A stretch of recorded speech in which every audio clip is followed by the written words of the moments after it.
Year का छात्र AB institute से यहाँ पे हम सभी एकत्रित हुए हैं आज का दिन 11 जुलाई विश्व जनसंख्या दिवस के शुभ अवसर पर। हम सभी आप सभी को जागरूक करना चाहते हैं कि विश्व जनसंख्या दिवस में क्या क्या हमारे लाभ और क्या क्या हानि हैं। सबसे पहले इसका शुरुआत कहाँ से होता है।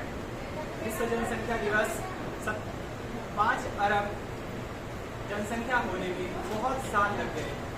यहाँ तक कि 1890 में सबसे पहले विश्व जनसंख्या दिवस मनाया गया, जबकि यही जनसंख्या इतनी रफ्तार से बढ़ी कि 2011 में ये जनसंख्या 8 बिलियन हो गई और हमारे देश की जनसंख्या सबसे पहले पायदान पे आ गई। और अगर इसी रफ्तार से यह जनसंख्या बढ़ती रही तो 2030 तक यह जनसंख्या 8.5 से 9 बिलियन तक हो जाएगी। इसके कुछ लाभ इस प्रकार हैं। नमस्कार, मेरा नाम मंजू चौधरी है। जैसा कि उन्होंने बताया कि हमारी जनसंख्या लगातार बढ़ती जा रही और अभी हमारा जो भारत है वो फर्स्ट पे है। अभी हमारी जनसंख्या 8 बिलियन हो चुकी है।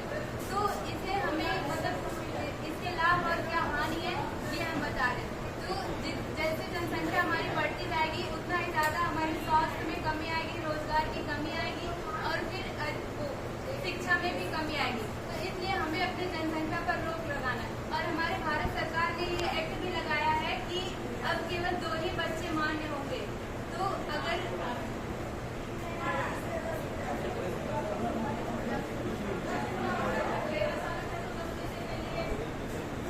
इसे हम एक उदाहरण के रूप में समझते हैं। जैसे मान लीजिए आपके 5 बच्चे हैं और आपके 2 बच्चे हैं, ठीक है। आपकी आय मान लीजिए मंथली आप कमाते हैं 40,000, आप भी कमाते हैं 40,000, ठीक है। पर आपके पास जैसे 5 बच्चे हैं तो आपको 5 बच्चों को पढ़ाना है, 5 बच्चों का देख रेख करना है, 5 को सब चीज शिक्षा देना है, स्वास्थ्य देना है।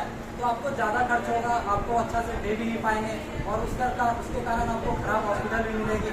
इनके पास जैसे मात्र 2 ही बच्चे हैं, अगर इनके पास ज़्यादा है अच्छी मतलब 40,000 है तो अच्छे शिक्षा दे पाएंगे, स्वास्थ्य सही रहेगा और सब चीज़ अच्छा से खान पान भी सही रहेगा, तो उसके कारण कोई बीमारी भी नहीं मिलेगी। तो ये कारण है, यही सब कुछ होते हैं, लाभ होते हैं जनसंख्या मतलब नुकसान होते हैं जनसंख्या के। तो आपको सोचना है कि जनसंख्या को कैसे कम करें। जनसंख्या के बहुत नुकसान है, बस ये नुकसान मैं बताया हूँ। ये तो आपके ऊपर है कि कैसे क्या करना है क्या नहीं करना है। अब आगे मुझे बताएंगे आगे। जैसे कि हमारे सहपाठियों ने बताया कि लाभ और हानियाँ, अब हम बताएंगे कि जनसंख्या को कंट्रोल या फिर नियंत्रण आप ये कर सकते हैं। जैसे कि जो बाल विवाह होता है उस पर रोक लगा सकते हैं और जो बालिकाएं जिनका विवाह छोटी उम्र में हो जाता है केवल वो 2 बच्चे को ही जन्म दें, जिससे कि जो है परिवार की परवरिश अच्छे से हो सके और पूरा परिवार का ध्यान भी रखा जा सके, ज़्यादा उस पर प्रेशर भी ना आए और परिवार कल्याण भी और विभाजन भी आते हैं, बहुत सारे आते हैं और योजनाएं भी आती हैं जिनका आप लाभ उठा सकते हैं। आपको ये सब पता होना चाहिए। एजुकेशन भी आपका हो जाएगा इससे आराम से, जितनी कम पॉपुलेशन होगी और भी बहुत सी चीज़ें हैं। और जितनी कम पॉपुलेशन होगी उतनी ज़्यादा एजुकेशन पे आप ध्यान दे सकते हैं और सभी योजनाओं का भी लाभ उठा सकते हैं।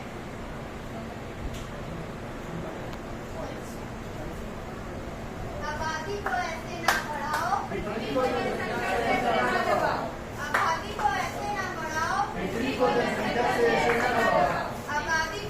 ना बढ़ाओ, जनसंख्या पर रोक लगाएं, देश को प्रगति के पथ पर लाएं। जनसंख्या पर रोक लगाएं, देश को प्रगति के पथ पर लाएं। जनसंख्या पर रोक लगाएं, देश को प्रगति के पथ पर लाएं। बढ़ती आबादी पर रोक लगाएं, बढ़ती आबादी पर रोक लगाएं, जीवन को खुशहाल बनाएं। बढ़ती आबादी पर रोक लगाएं, जीवन को खुशहाल बनाएं। बढ़ती आबादी पर रोक लगाएं, जीवन को खुशहाल बनाएं। बच्चों को ईश्वर का उपहार न बताओ, अंधविश्वास से जनसंख्या न बढ़ाओ। बच्चों को ईश्वर का उपहार न बताओ, अंधविश्वास से